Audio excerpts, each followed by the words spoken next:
साथियों नमस्कार। संस्कृत के इस कालांश में पुनः आप सबका स्वागत। जैसा कि आपको ध्यान है, पिछली कई सारी कालांशों से हम पंचमी विभक्ति के कतिपय सूत्रों को पढ़ चुके हैं।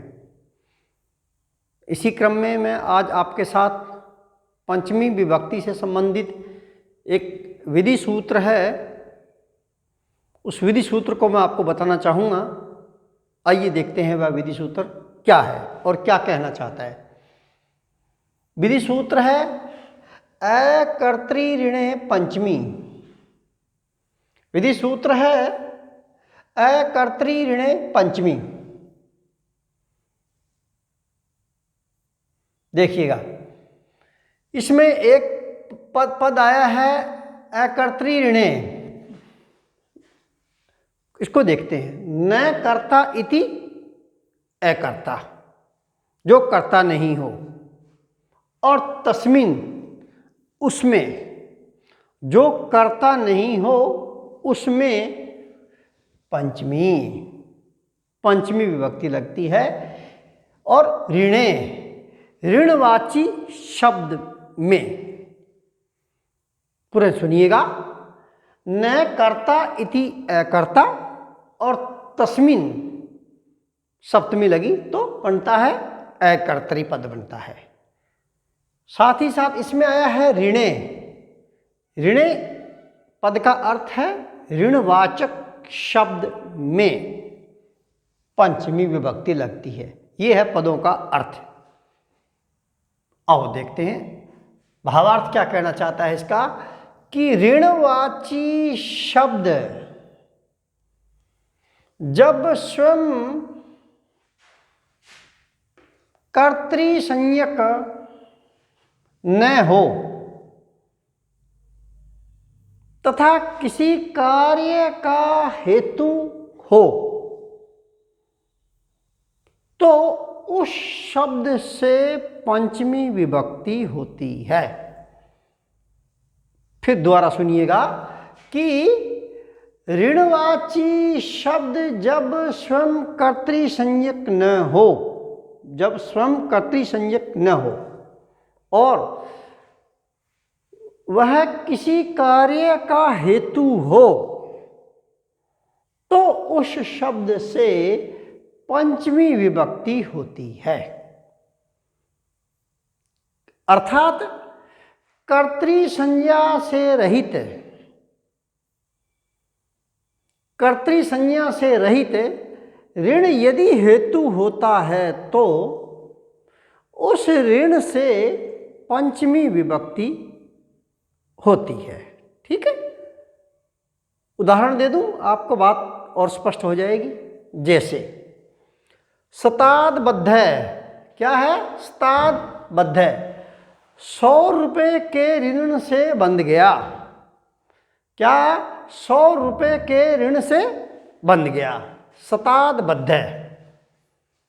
देखिएगा, यहां शताद पद में पंचमी विभक्ति लगी हुई है और बद्ध में तय प्रत्यय लगा हुआ है बंधना अर्थ में। देखिएगा, वाक्य में 100 रुपये बांधने वाला कर्ता तो नहीं है। ये जो 100 रुपया है ये कर्ता नहीं है जो किसी को बांध रहा है, किंतु वह मित्रों बंधन का हेतु है, बंधन का कारण है। कर्ता नहीं है खुद 100 रुपया, बल्कि वह बंधन क्रिया का हेतु है। अतः ऋणवाचक सत्य शब्द में उक्त सूत्र से पंचमी विभक्ति हो गई। और स्पष्ट कर दूं, देखिएगा, यहां एक निश्चित समय के लिए 100 रुपया किसी ने ऋण ले लिया। क्या? एक निश्चित समय के लिए, मानो मैंने 100 रुपया रमेश से एक समय के लिए उधार ले लिया, किंतु समय पर उसको नहीं लौटाया, समय पर नहीं लौटाया। इसलिए नहीं लौटाने के कारण उत्मर्ण ने अधमर्ण को बंधक बना लिया। उत्मर्ण है ऋण देने वाला और अधमर्ण है ऋण लेने वाला। तो रमेश ने मुझे बंधक बना लिया उत्तमर्ण ने अधमर्ण को बंधक बना लिया। यहां बंधन का कारण या बंधन का हेतु मित्रों 100 रुपये है, जो कि कर्ता नहीं है। 100 रुपया स्वयं कर्ता नहीं है। यही कहना चाहा है मैंने कि वाक्य में 100 रुपये बांधने वाला कर्ता नहीं है, किंतु वह बंधन का कारण है। और यही यह सूत्र कहना चाहता है कि ऋणवाची शब्द जब स्वयं कर्तृसंज्ञक नहीं हो, जब स्वयं कर्तृसंज्ञक नहीं हो, कर्ता नहीं हो, तथा किसी कार्य का वह हेतु होता है, यहाँ बंधन का हेतु है वह, तो उस शब्द से पंचमी विभक्ति होती है। मैंने यही स्पष्ट किया था कि कर्तृसंज्ञा से रहित ऋण यदि हेतु हो तो उस ऋण से पंचमी विभक्ति होती है। तो यहाँ एक निश्चित समय के लिए 100 रुपये ऋण पे ले लिया, किंतु समय पर वापस उसने नहीं लौटाया। नहीं लौटाने के कारण उस 100 रुपये के चक्कर में उत्तमर्ण ने अधमर्ण को बंधक बना लिया, तो वो बंधन का हेतु हो गया 100 रुपया। यदि वह 100 रुपया नहीं लेता तो उत्तमर्ण अधमर्ण को बंधक नहीं बनाता। तो उत्तमर्ण ने यहाँ अधमर्ण को, उत्तमर्ण ने अधमर्ण को बंधक बना लिया। यहाँ बंधन का कारण हेतु 100 रुपये है। यहाँ सत्य शब्द कर्ता से भिन्न भी है, कर्ता नहीं है वह, और ऋणवाचक भी है। अतः सत्य शब्द से पंचमी विभक्ति लगी। कौन सी विभक्ति लगी? पंचमी विभक्ति लगी। विधि सूत्र कौन सा है? अकर्तृ ऋणे पंचमी। ये देखिएगा वाक्य में शताद पद में पंचमी विभक्ति लगी हुई है, शताद पद में पंचमी विभक्ति लगी, और वाक्य बना है शताद बद्ध है। और हिंदी अर्थ हुआ 100 रुपये के ऋण से, 100 रुपये के ऋण से वह बंध गया। ठीक है मित्रों, ये तो था मित्रों अनिजंत अवस्था का उदाहरण। अब मैं आपको ऋणिजंत अवस्था का उदाहरण बता दूं। देखिएगा, ऋणिजंत अवस्था का उदाहरण देखिएगा कि सतेन अधमर्ण है उत्मर्णेन बंधित है। क्या है? सतेन अधमर्ण है उत्मर्णेन बंधित है। 100 रुपये ऋण अर्थात प्रेरक कर्ता ने यहाँ अधमर्ण को उत्मर्ण से बंधवा दिया। देखिएगा, उत्मर्ण जो होता है वह ऋण देने वाला होता है, और जो अधमर्ण होता है वह ऋण लेने वाला होता है।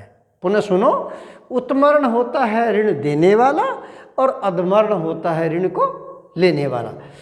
यहाँ वाक्य है सतेन अधमर्ण है उत्मर्णेन बंधित है। बंधित में बंध धातु है, बांधना अर्थ में, और तय प्रत्यय लगा है, तो बंधित बना है। देखिएगा सतेन, ये यहाँ देखिए, ये सतेन पद में यहाँ तृतीया विभक्ति लगी हुई है, पंचमी नहीं लगी हुई है। बताना चाहूँगा मैं आपको क्यों। देखिएगा, यहाँ 100 रुपये जो ऋण है अर्थात वह प्रेरक कर्ता ने अधमर्ण को उत्मर्ण से बंधवा दिया। ठीक है, यहाँ सत्य बांधने की प्रेरणा दे रहा है। यह प्रयोजक कर्ता है अर्थात कर्तृसंज्ञक है और हेतु संज्ञक भी है। यह प्रयोजक कर्ता भी है और हेतु भी है। अतः सत्य की कर्तृसंज्ञा हो जाने के कारण, यहाँ सत्य की कर्तृसंज्ञा हो जाने के कारण अनुक्त कर्तृ तृतीया, इस सूत्र से यहाँ पर तृतीया विभक्ति आ जाती है। ठीक है ना मित्रों, क्योंकि यहाँ अधमर्ण का वाक्य में प्रयोग हुआ है। ठीक है ना, यहाँ ये क्या कहना चाहता है, दोनों वाक्यों में फर्क है। ये क्या अंतर, क्या है दोनों में, क्या अंतर है? वो कहना चाहता था कि कर्तृ संज्ञा से रहित हो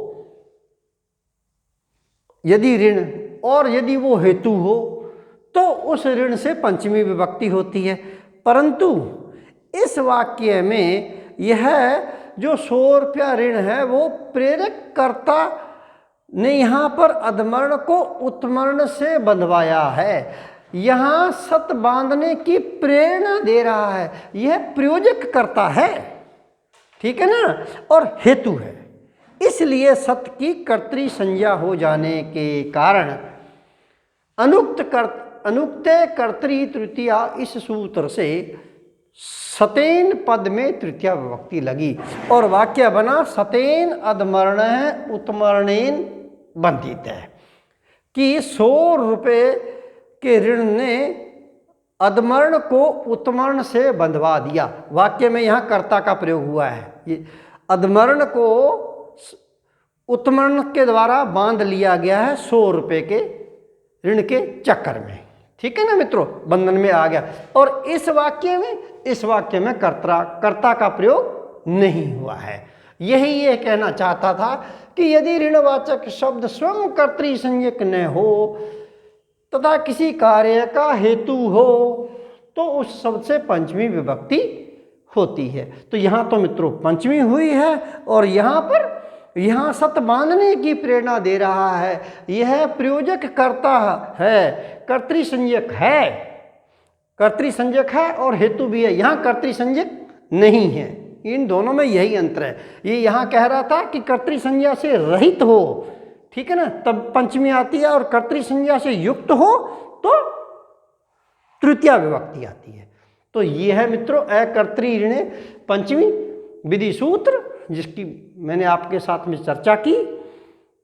अगले कालांश में मैं मित्रों आपके साथ में पुनः मिलता हूँ नया सूत्र लेकर के। तब तक के लिए वंदे मातरम।